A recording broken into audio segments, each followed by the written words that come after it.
नमस्कार विद्यार्थी मित्रांनो. मागील काही तासामध्ये आपण भारतीय संविधानाने देऊ केलेल्या मूलभूत हक्कांचा सविस्तर आढावा घेत होतो. हे मूलभूत हक्क सामान्य अतिसामान्य व्यक्तीला इतकं मजबूत करतात की ते दुसऱ्या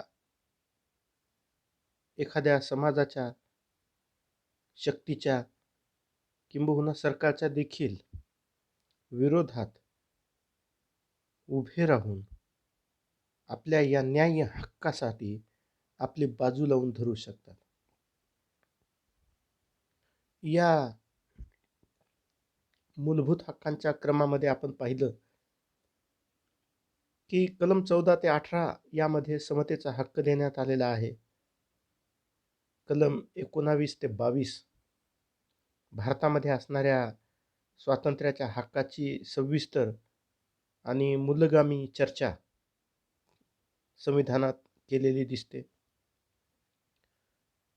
कलम 23 व 24 हे एका व्यक्तीकडून दुसऱ्या व्यक्तीचं किंवा सरकारकडून देखील व्यक्तीचं कुठल्याही प्रकारचं शोषण होऊ नये, त्याच्या दुर्बलतेचा, असहाय्यतेचा कोणी दुरुपयोग किंवा लाभ करून घेऊ नये यासाठी काही तरतुदी करतं. आणि त्यानंतर आपण कलम 25 ते 28 या दरम्यान या देशातला सर्वाधिक वादग्रस्त परंतु या देशाला तितक्याच ताकदीने एकसंध ठेवणारा हक्क बघितला आणि तो हक्क होता धार्मिक स्वातंत्र्याचा हक्क.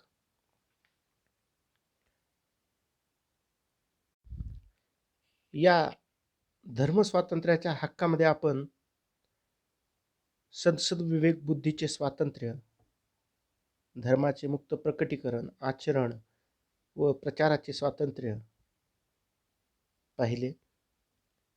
त्यानंतर कलम 26 मधून धार्मिक व्यवहारांची व्यवस्था पाहण्याचे स्वातंत्र्य, या देशातल्या प्रत्येक व्यक्तीला कशा पद्धतीने दिलेले आहे, धर्मसंस्थांना कशा पद्धतीने दिलेले आहे हे पाहिलं. त्यानंतर कलम 27 एखाद्या विशिष्ट धर्माच्या संवर्धनाकरिता शासन कुठल्याही नागरिकाला कर देण्यासाठी बाध्य करू शकणार नाही, ही शासनावरील मर्यादा देखील आपण पाहिली.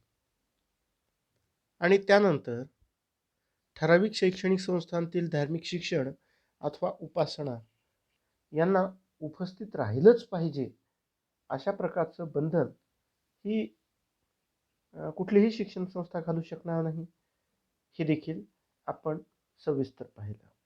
आपण हे देखील पाहिलं की या धर्मस्वातंत्र्याच्या हक्काने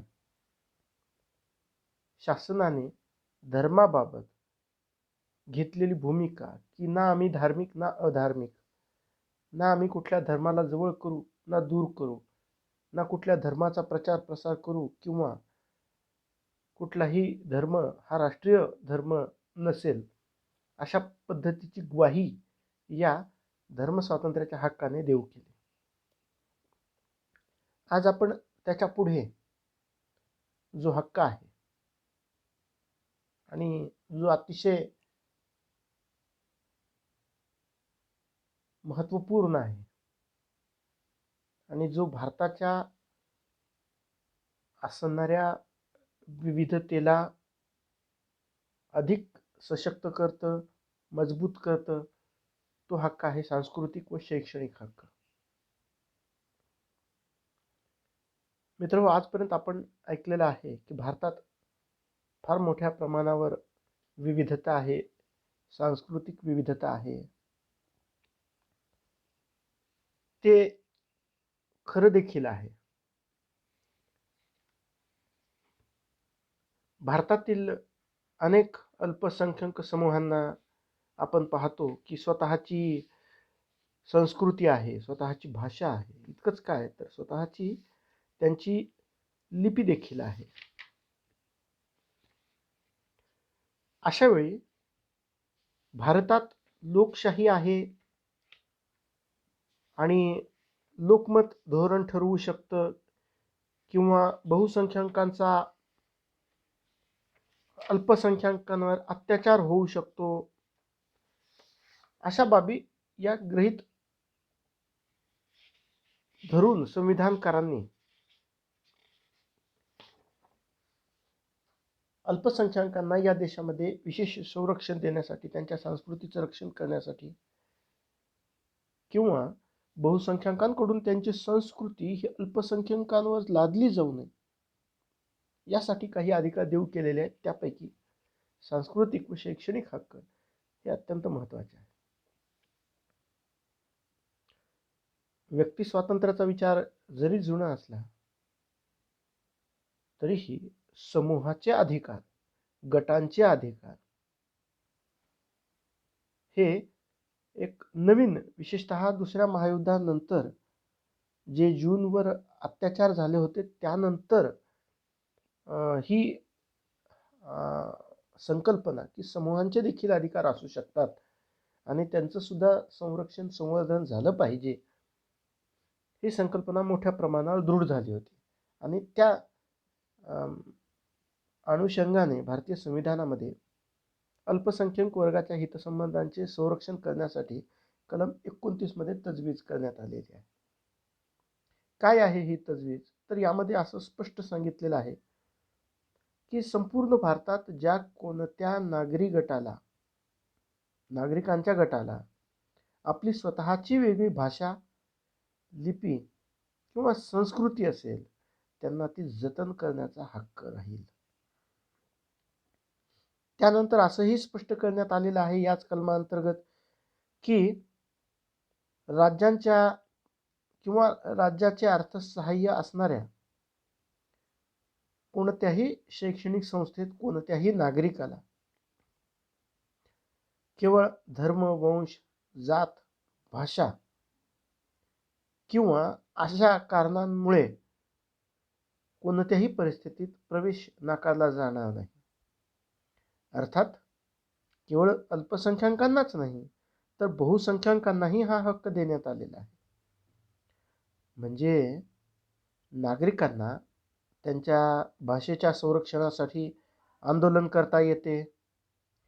भाषिक संवर्धनाच्या अनुषंगाने असणारी राजकीय भाषणे किंवा आश्वासने या देखील बाबी संविधानाने वैध ठरवलेल्या आहेत. एकंदरीत आपण पाहतो की या हक्काने अल्पसंख्याकांना सुरक्षितता वाटावी हा प्रधान हेतू यामध्ये आहे. यानंतर तितकाच महत्त्वाचा पुढचा अनुच्छेद आहे तो म्हणजे कलम 29 कलम 30. यामध्ये असं स्पष्ट करण्यात आलेलं आहे की शैक्षणिक संस्था स्थापण्याचा व त्याचे प्रशासन करण्याचा हक्क संविधानाने अशा गटांना दिलेला आहे. यामध्ये देखील प्रत्यक्ष अप्रत्यक्षरित्या अनेक गोष्टी समाविष्ट आहेत. त्यामध्ये सर्वात महत्त्वाचं म्हणजे धर्म किंवा भाषा या निकषानुसार अल्पसंख्यक असलेल्या सर्व वर्गांना आपल्या पसंतीच्या शैक्षणिक संस्था स्थापण्याचा व त्यांचे प्रशासन करण्याचा हक्क असेल. पसंतीच्या या एका शब्दामुळे अल्पसंख्याकांना त्यांच्या शिक्षण संस्थेमध्ये भाषा माध्यम, अभ्यासक्रम, इतर शिकवायचे विषय, संचालक मंडळ, शिक्षक, शिक्षकेतर कर्मचारी आस्थापनावर घेणे, विद्यार्थ्यांचे प्रवेश असतील, त्यांची शुल्क रचना असेल, या साऱ्या बाबींबाबत त्या संस्थांना एक प्रकारचे स्वातंत्र्य मिळते. संविधानामध्ये जेव्हा 44वे संशोधन झालं होतं त्यामध्ये भर घालताना असं म्हटलं गेलं की अशा संस्थांची एखादी मालमत्ता सक्तीने राज्याकडून संपादित केली जाणार असेल तर भरपाईची रक्कम पुरेशी व यथायोग्य असावी. म्हणजे आतापर्यंत जे आपण स्वातंत्र्याचे हक्क पाहिले त्यामध्ये ज्या काही आपण मर्यादा किंवा वाजवी निर्बंध पाहिले होते त्याचाच हा एक देखील भाग आहे.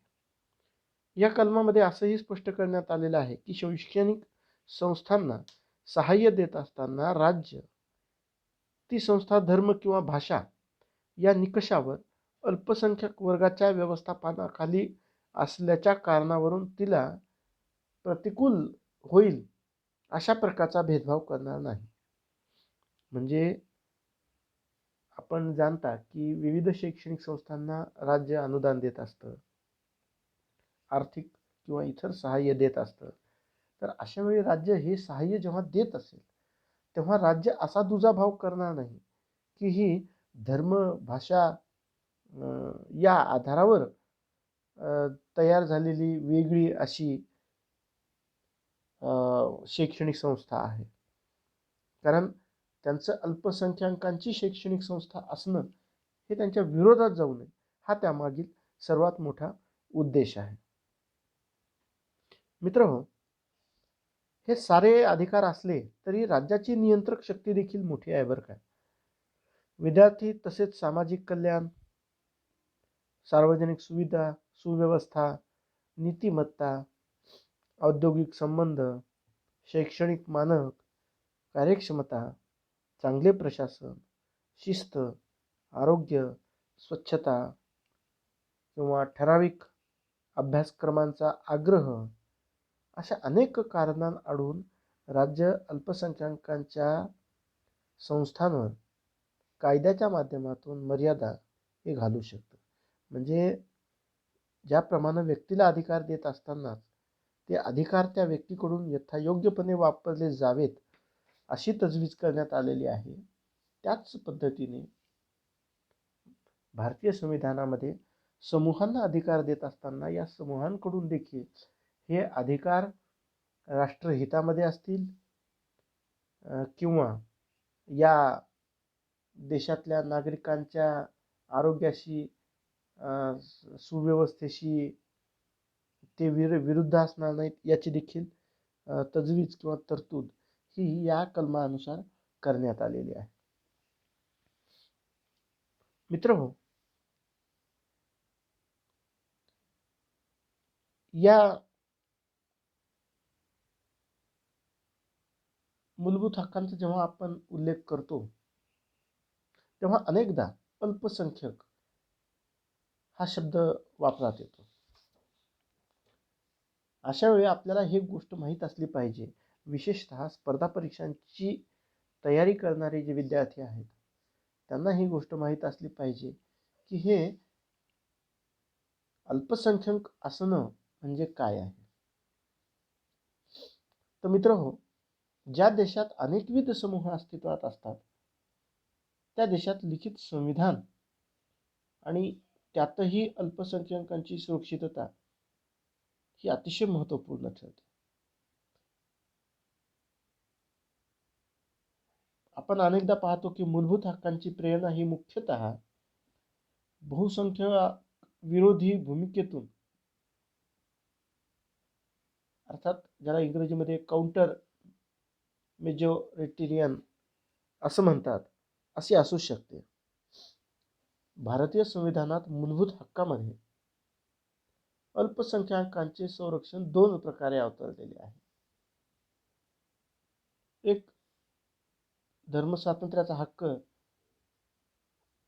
आणि दुसरी विशेष तरतूद म्हणजे भाषा, लिपी, संस्कृती रक्षणाबाबतची आहे. भारतीय संविधानात कलम 20 ते 30 आणि कलम 350 अ आणि ब यामध्ये अल्पसंख्याक शब्दाचा उल्लेख आहे. संविधानात भाषिक, धार्मिक या निकषांवर अल्पसंख्याक असे नमूद आहे. परंतु संविधानात अल्पसंख्याक या शब्दाची कुठेही व्याख्या करण्यात आलेली नाही. अल्पसंख्याक समूह ओळखण्याची शक्ती राज्याला प्रदान करण्यात आलेली आहे. भारतात राष्ट्रीय अल्पसंख्याक कायदा आयोग 1992 तसेच 1993 सालच्या केंद्र शासनाच्या एका परिपत्रकानुसार, पहा विद्यार्थी मित्रांनो, हे अतिशय महत्त्वाचं आहे, खास करून स्पर्धा परीक्षेसाठी. केंद्र शासनाच्या एका परिपत्रकानुसार मुस्लिम, ख्रिश्चन, शीख, बुद्धिस्ट व पारशी हे 5 धार्मिक अल्पसंख्यक समूह आहेत. विशेष म्हणजे जैन समाज हा प्रत्यक्षात अल्पसंख्याक असला तरी तो अल्पसंख्याक मानला जात नाही. सर्वोच्च न्यायालयाच्या मते जैन समाज सामाजिक, शैक्षणिक व आर्थिकदृष्ट्या प्रगत असल्याने त्यांना अल्पसंख्याकाचे हक्क व संरक्षण उपभोगता येणार नाही. याचाच अर्थ अल्पसंख्याक ठरवण्याचा एक निकष सामाजिक, शैक्षणिक व आर्थिक मागासलेपणाचा असू शकतो. साहजिकच अल्पसंख्याक समाजाला प्राप्त लाभ व संरक्षण मिळवण्यासाठी आज बहुसंख्याक समाजातील गट उपगट देखील स्वतःच्या अल्पसंख्याक असण्याचा दावा हा करीत आहेत.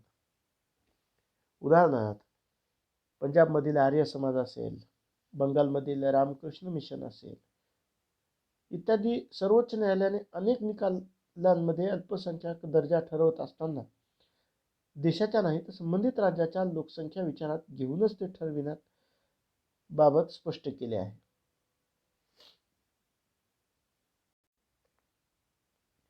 दोन 2019 साली एका जनहित याचिकेवर निर्णय देताना सर्वोच्च न्यायालयाच्या रंजन गोगोई व संजीव खन्ना यांनी राष्ट्रीय अल्पसंख्याक आयोगाला अल्पसंख्याक शब्द हा परिभाषित करण्याबाबत आणि राज्यानुसार त्यांची ओळख करणे तसेच यासाठी काही मानक हे निर्धारित करण्याबाबत सूचित केले होते. धार्मिक अल्पसंख्याक असण्याचा विषय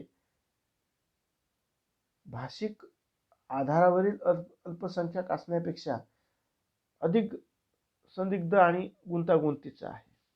म्हणजे स्वातंत्र्यानंतर इतकी वर्ष झाली, संविधान अस्तित्वात येऊन इतकं वर्ष झालं, परंतु या देशामध्ये अजूनही अल्पसंख्याक नेमके कोण आहेत आणि अल्पसंख्याक असण्याची नेमकी व्याख्या, परिभाषा काय आहे हे देखील निर्धारित झालेलं नाही. 2019ला न्यायालयांना याची आठवण करून द्यावी लागली की तुम्ही अल्पसंख्याक समूह ओळखण्यासाठी निकष तयार करा. अर्थात